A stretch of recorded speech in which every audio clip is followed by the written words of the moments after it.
Hello friends, welcome to our channel GK current affairs circle. I hope कि आप लोग अच्छे होंगे। इस वीडियो में मैं हिंदी के ग्रामर क्वेश्चन जो जनरल हिंदी होते हैं एग्ज़ाम में पूछे जाते हैं, डिफरेंट क्वेश्चंस, मिक्स क्वेश्चंस मैं करवाने वाला हूँ। तो काफ़ी इंपॉर्टेंट है क्योंकि प्रीवियस एक और वीडियो मैं करवा चुका हूँ। ये सेकेंड पार्ट वीडियो है। टोटल 25 क्वेश्चन करवाऊँगा जो कि काफ़ी इंपॉर्टेंट है। आपके सीआरपीएफ पैरामेडिकल में 15 क्वेश्चन आपको हिंदी के क्वेश्चन पूछे जाते हैं। जो हिंदी कैंडिडेट है हिंदी का अटैम्प्ट करते हैं। उसके बाद एसएससी जीडी में 25 क्वेश्चन पूछने वाले हैं, पूछे जाते हैं। और इसमें सीआईएसएफ हेड कांस्टेबल में 25 क्वेश्चन पूछे जाते हैं। तो काफ़ी अच्छा क्वेश्चन से आप लास्ट तक देखिएगा इस वीडियो को। अगर इसका पीडीएफ चाहिए तो आप टेलीग्राम से ले सकते हैं। मैं कल तक पीडीएफ इसका पीडीएफ मैं टेलीग्राम में डाल दूंगा, वहाँ से आप देख सकते हैं। पर इस वीडियो को देख के आपको आंसर का पता चल जाएगा और वहाँ पे जाके आप खुद से सॉल्व करके भी आंसर मैच कर सकते हैं कि आपका कितना करेक्ट हुआ। तो टेलीग्राम का लिंक डिस्क्रिप्शन में दिया हुआ है।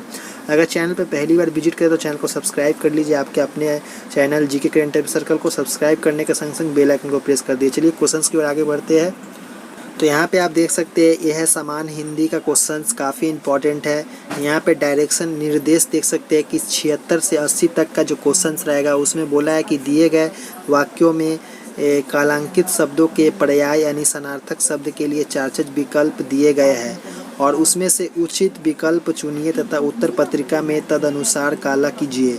तो यहाँ पे कहने का मतलब है, पहला क्वेश्चन दिया हुआ है यहाँ पे कि किसान धरती का मातृत्व सम्मान करता है। तो कहने का मतलब जो धरती यहाँ पे जो दिया है काला पूरा ब्लैक सर्कल डार्क करके धरती लिखा गया, इसका आपको यहाँ पे तद अनुसार यहाँ पे आपको सार्थक शब्द बताना है। तो यहाँ पे कौन सा होगा धरती का सार्थक शब्द, वो आपको बताना होगा। अगर सार्थक शब्द क्या होता है आप डिटेल में पढ़ना चाहते हैं तो आप कहीं वीडियो देख सकते हैं या बुक का सहारा लेके पढ़ सकते हैं। तो यहाँ पे करेक्ट आंसर देखते हैं तो ऑप्शन ए दिया है तरिणी, ऑप्शन बी दिया है भाड़िया, ऑप्शन सी दिया है रजनी और ऑप्शन डी दिया है वसुधा। तो करेक्ट आंसर कौन सा होगा, तो यहाँ पे ऑप्शन डी हो जाएगा वसुधा, जो कि धरती का सार्थक शब्द है। तो यहाँ पे करेक्ट आंसर ऑप्शन डी हो गया। नेक्स्ट क्वेश्चन में बोला है सिर्फ सार्थक शब्द आपका नदी का बताना है कि नदी जीवन भी देती है और निवास भी करती है। तो ऑप्शन ए दिया है सुरसरी, ऑप्शन बी दिया सरिता, ऑप्शन सी दिया है देवनदी, ऑप्शन डी दिया है सुरभि। तो यहाँ पे करेक्ट आंसर कौन सा हो जाएगा, तो करेक्ट आंसर यहाँ पे हो जाएगा सरिता। नदी का जो सार्थक शब्द हो जाएगा सरिता, करेक्ट आंसर हो गया। नेक्स्ट क्वेश्चन यहाँ पे दिया हुआ है कि गर्मी में वायु तेज गति से चलती है। तो यहाँ पे वायु जो शब्द है इसका आपको सार्थक शब्द बताना है। तो ऑप्शन ए दिया अनिल, ऑप्शन बी दिया है झंझावत, ऑप्शन सी दिया आंधी, ऑप्शन डी दिया चक्रवात। तो करेक्ट आंसर कौन सा होगा, तो यहाँ पे करेक्ट आंसर ऑप्शन ए हो जाएगा अनिल। यहाँ पे वायु का जो सार्थक शब्द हो जाता है अनिल। फिर नेक्स्ट क्वेश्चन देखते हैं। तो नेक्स्ट क्वेश्चन यहाँ पे बोला है इसमें कि गंगा गंगोत्री से निकलती है। तो गंगा का जो सार्थक शब्द है वो आपको बताना है। तो ऑप्शन ए दिया सरिता, ऑप्शन बी दिया है तरंगिनी, ऑप्शन सी दिया भागीरथी, ऑप्शन डी दिया नदी। तो कौन सा करेक्ट होगा, तो यहाँ पे जो करेक्ट आंसर ऑप्शन सी हो जाएगा, जो कि गंगा को हम लोग भागीरथी के नाम से भी जाने जाते हैं, इसलिए सार्थक शब्द आपका भागीरथी हो गया। Correct answer option C. तो इतना ही क्वेश्चन। और नेक्स्ट क्वेश्चन देख ले। और नेक्स्ट क्वेश्चन देखिए, इस सार्थक शब्द का एक और लास्ट क्वेश्चन है। इसमें बोला है कि है बिखेर देती वसुंधरा मोती सबको सोने पर। मतलब वसुंधरा का जो सार्थक शब्द है वो आपको बताना है। तो ऑप्शन ए दिया रात्रि, ऑप्शन बी दिया वर्षा, ऑप्शन सी दिया पृथ्वी और ऑप्शन डी दिया चांदनी। तो यहाँ पे करेक्ट आंसर आपका हो जाएगा ऑप्शन सी पृथ्वी हो जाएगा। वसुंधरा का जो सार्थक शब्द होता है पृथ्वी होता है। तो करेक्ट आंसर आपका ऑप्शन सी हो गया। और नेक्स्ट क्वेश्चन देखिए, निर्देश इसमें बोला है नेक्स्ट क्वेश्चन में कि 81 से लेकर 85 तक के जो क्वेश्चंस रहेंगे उसमें बोला है दिए गए प्रत्येक वाक्य में रिक्त स्थान की पूर्ति उसी वाक्य में कालांकित शब्द के उपयुक्त विलोम द्वारा की जानी है। इसके लिए 4 विकल्प प्रस्तापित है और उचित विकल्प का चयन किया जाता है। उत्तर पत्रिका में तदनुसार काला कीजिए। तो करेक्ट आंसर कौन सा होगा वो आपको बताना होगा विलोम शब्द का। यहाँ पे तो खाली स्थान को भरना है।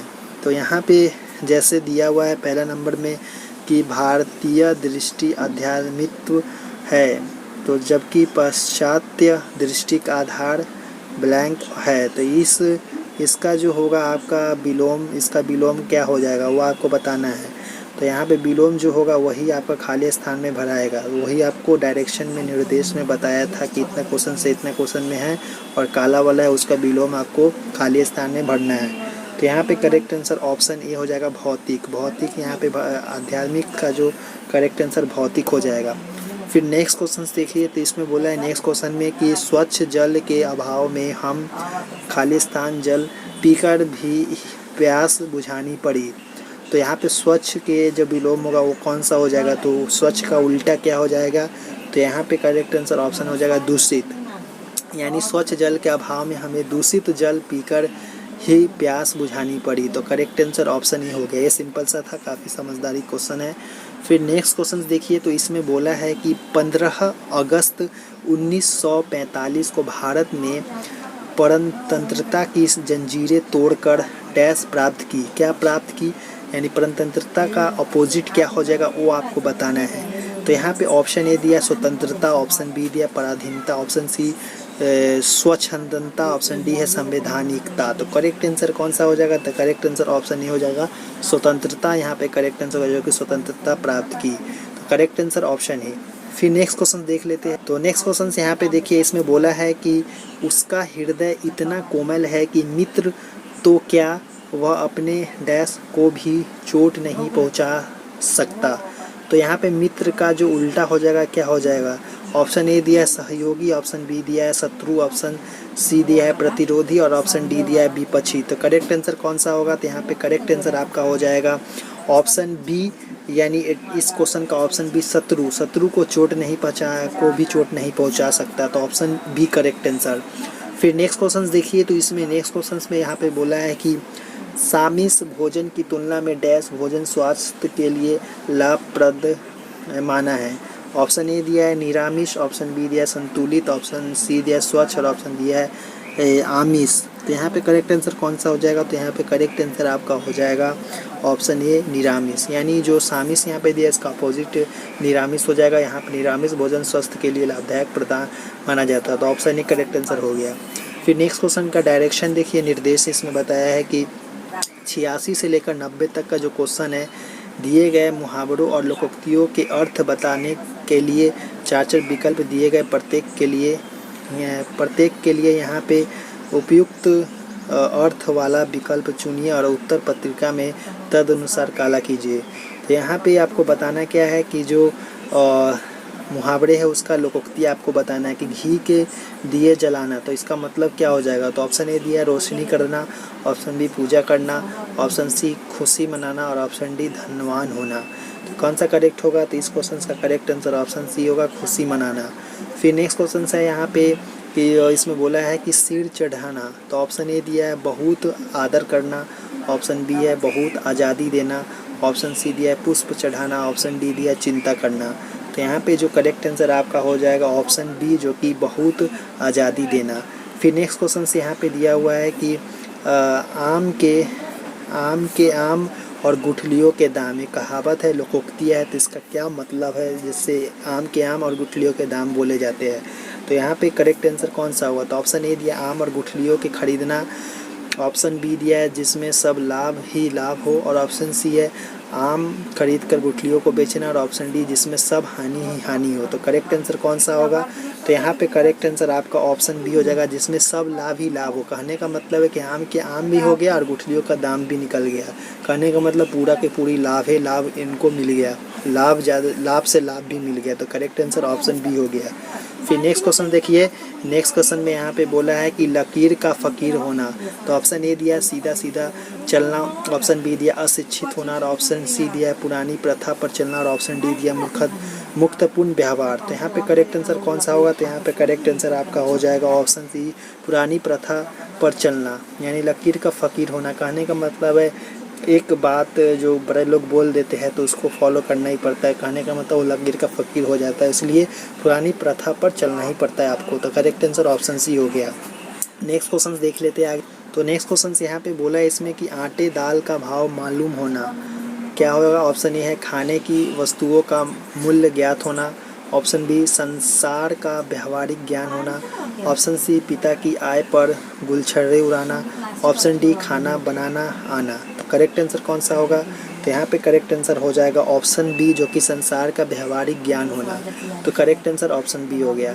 फिर नेक्स्ट क्वेश्चन यहाँ पे डायरेक्शन निर्देश दिया हुआ है कि इतना से इतना क्वेश्चन, जैसे निर्देश में बोला कि प्रश्न 91 से 95 तक 4 शब्द के समूह दिए गए, प्रत्येक समूह में एक सही वर्तनीय ठीक प्राप्त से दी गई है और ठीक वर्तनीय वाले शब्द का पता लगाए और अपना उत्तर पत्रिका में लिखे। कहने का मतलब इसमें सही वाला जो शब्द लिखा जाता है, जो करेक्ट स्पेल्ड बोल के इंग्लिश में होता है, उसी तरह यहाँ पे सही वर्तनीय वाले शब्द आपको फाइंड करना है, जो कि एक सही है बाकी 3 गलत है।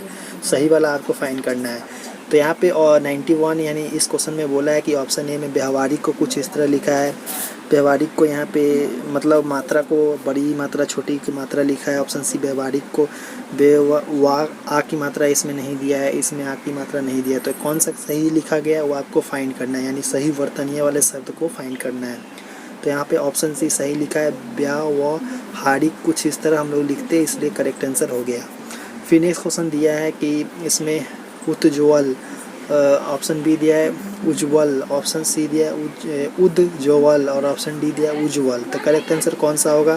तो यहाँ पे करेक्ट आंसर आपका हो जाएगा ऑप्शन डी, जो कि उज्ज्वल को हम लोग कुछ इस तरह लिखते हैं। तो करेक्ट आंसर ऑप्शन डी। फिर नेक्स्ट क्वेश्चन इसमें बोला है कि उपयुक्त, ऑप्शन बी दिया है उपरोक्त, ऑप्शन सी दिया है उपयुक्त, ऑप्शन डी दिया है उपयुक्त। तो करेक्ट आंसर कौन सा होगा? तो यहाँ पे करेक्ट आंसर ऑप्शन सी हो जाएगा, उपयुक्त करेक्ट आंसर हो गया। फिर नेक्स्ट क्वेश्चन देखिए, इसमें बोला है कि विद्यालय का कुछ इस तरह लिखा है, विद्यालय का कुछ इस तरह लिखा है। ऑप्शन सी में विद्यालय का कुछ इस तरह, विद्यालय का कुछ इस तरह लिखा है। तो करेक्ट आंसर कौन सा होगा? विद्यालय को हम लोग इस तरह लिखते हैं, तो यहाँ पे ऑप्शन बी करेक्ट आंसर है। विद्यालय को हम लोग कुछ इस तरह लिखते हैं, इसलिए करेक्ट आंसर ऑप्शन बी हो गया। फिर नेक्स्ट क्वेश्चन यहाँ पे दिया हुआ है कि कवित्री, ऑप्शन बी कवयत्री, ऑप्शन सी कवित्री, ऑप्शन डी कवित्री। तो कवित्री को हम लोग किस लिखते हैं, कवयित्री को किस तरह लिखा जाता है? तो यहाँ पे करेक्ट आंसर आपका हो जाएगा ऑप्शन ए, कवयित्री को कुछ इस तरह हम लोग लिखते हैं, इसलिए ऑप्शन ए करेक्ट आंसर हो गया। चलिए नेक्स्ट क्वेश्चन और देख लेते। तो नेक्स्ट क्वेश्चन से यहाँ पे दिया हुआ है कि 96 से 100 तक का जो क्वेश्चन में बोला है कि अनुच्छेद गद्यांश दिया हुआ है पर आधारित 5 प्रश्न दिए गए हैं और अनुच्छेद को ध्यान से पढ़िए तथा प्रत्येक प्रश्न के उत्तर के लिए दिए गए 4 विकल्पों में से उचित विकल्प का चयन कीजिए तथा उसे उत्तर पत्रिका में तदनुसार काला कीजिए। तो कहने का मतलब गद्यांश यहाँ पे काफ़ी लंबा, जिसे आपको पढ़ना है। इसका मैं PDF टेलीग्राम पे शेयर कर दूंगा, जहाँ से आप पढ़ के और इसका आंसर दे सकते हैं। इसका आंसर मैं अभी बता देता हूँ, आप वहाँ पे जाके समझ के और अच्छे से आप कर सकते हैं। यहाँ पे पढ़ना काफ़ी टाइम लग जाएगा, इसीलिए मैं इसे नहीं पढ़ रहा हूँ। काफ़ी बड़ा गद्यांश है, इसे पढ़ के और आंसर आप दीजिएगा, इसी के अंदर में आपका आंसर छिपा रहेगा। तो यहाँ पे 96 नंबर क्वेश्चंस का जो बोला है कि लेखक के अनुसार विज्ञान किस पर आधारित है, तो ये वाला गद्यांश के अंदर दिया होगा, उसका आंसर आपको फाइंड करना है। तो यहाँ पे करेक्ट आंसर आपका हो जाएगा ऑप्शन बी, जो कि प्रमाण। फिर नेक्स्ट क्वेश्चन देखिए, तो इसमें बोला है कि विज्ञान और धर्म दोनों का अंतिम लक्ष्य है, क्या लक्ष्य है? तो आप पढ़िएगा ग्राफ गद्यांश को और उसका आंसर फाइंड कीजिएगा। तो इसका करेक्ट आंसर है ऑप्शन डी, सत्य की खोज।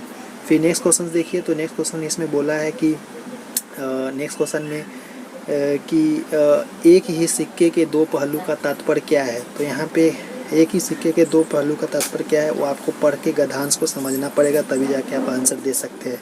तो यहाँ पे करेक्ट आंसर आपका ऑप्शन सी हो जाएगा, एक विषय के प्रति 2 दृष्टिकोण।